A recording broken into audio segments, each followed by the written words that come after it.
Hi everyone, in front of me I've got Huawei MatePad 12X and let me share with you how to set the camera timer on this device. So let's start with opening the camera app.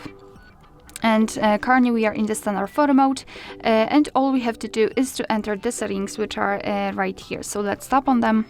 Now we have to find the timer in the general, tap on it, and as you can see in this device we've got 4 different options, so off, 2, 5 and 10 seconds delay. Just choose the option you'd like to use, it will be immediately applied, and after getting back we can simply tap on the shutter button, and from now on our device will count down from 10, 5 or 3 of course depending on which option you've chosen, and after that time it will take a photo. Okay, so this is how it works.